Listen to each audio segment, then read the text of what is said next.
Hello മക്കളെ, എന്തൊക്കെ എല്ലാവരും വിശേഷങ്ങൾ? സുഖമല്ലേ? അപ്പം ഇന്ന് റമദാൻ 10 കേട്ടോ. അപ്പോൾ ഞാൻ ചിക്കൻ കൊണ്ടുവരുമ്പോൾ അങ്ങനെ എല്ലില്ലാത്ത പീസ് ഫ്രിഡ്ജിലെടുത്ത് വെക്കും കേട്ടോ. സമൂസ കട്ട്ലേറ്റോ എന്തെങ്കിലും ഉണ്ടാക്കാമല്ലോ എഴുതിയിട്ട്. അപ്പോൾ അങ്ങനെ കുറച്ചെടുത്ത് വെച്ച് ബാക്കിയുണ്ട്. അതൊന്ന് കുരുമുളക് പൊടിയും ഉപ്പും മഞ്ഞൾപ്പൊടിയും കൂടി ഇട്ടിട്ട് ഞാൻ വേവിച്ചെടുത്തു കേട്ടോ.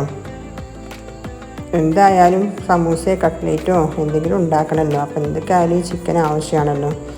അപ്പോൾ എന്താണെന്ന് തീരുമാനിച്ചിട്ടില്ല. പിന്നെ വൈകുന്നേരം ആയപ്പോൾ റാമി അന്നമ്മ കട്ട്ലേറ്റോ സമൂസയോ മതിയാന്ന് കേട്ടോ. അപ്പോൾ ഓന് നോമ്പുണ്ടാകുമ്പോൾ ഒക്കെ കട്ട്ലേറ്റോ സമൂസയോ വേണം കേട്ടോ. അതാണ് ഇഷ്ടം കേട്ടോ. അപ്പോൾ ഐഷു റാമി ഞാൻ ഉണ്ടാക്കിത്തരാം എന്നങ്ങാണ്ട് എൻ്റെ ഒപ്പം കൂടിയിട്ടോ. അവരോട് ഞാൻ പറഞ്ഞു നിങ്ങൾക്ക് ഉണ്ടാക്കാൻ കഴിയൂല കേട്ടോ. അപ്പോൾ റാമി ആണ് എനിക്ക് കാട്ടിത്തരീന്ന് ഞാൻ ഉണ്ടാക്കിക്കൊണ്ട് വന്നു.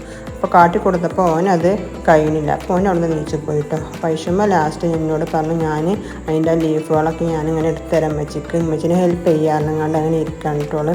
അപ്പോൾ ഓരോന്ന് ഉണ്ടാക്കി കഴിയുമ്പോൾ അതിൻ്റെ ആ ലീഫുകൾ ഇങ്ങനെ എനിക്ക് ഇങ്ങനെ എടുത്ത് തരികയാണ് കേട്ടോ.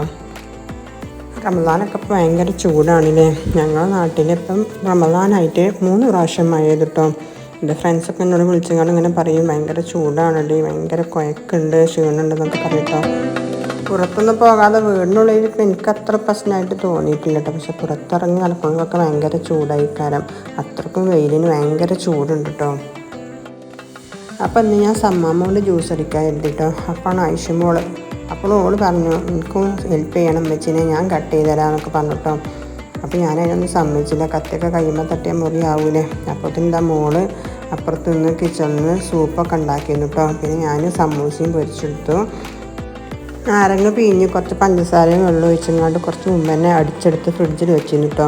അതിലേക്ക് പിന്നെ ഞങ്ങൾ കുറച്ച് തണുത്ത വെള്ളം കൂടി ഒഴിച്ചു. പിന്നെ ബത്തക്ക ഉണ്ടായിരുന്നു, അതും കട്ട് ചെയ്തു കേട്ടോ. അങ്ങനെ നോമ്പ് തുറക്കാനുള്ള എന്തൊക്കെ സംഭവങ്ങളൊക്കെ റെഡി ആയിട്ടോ. അപ്പോൾ ഞങ്ങൾ ബാങ്ക് കൊടുത്തപ്പോൾ ഞങ്ങളെല്ലാവരും കൂടി ഇരുന്നിട്ട് നോമ്പ് തുറന്നു. അപ്പോൾ ഇത്രേ ഉള്ളൂ ഇന്നത്തെ വീഡിയോ. അപ്പോൾ ഓക്കെ.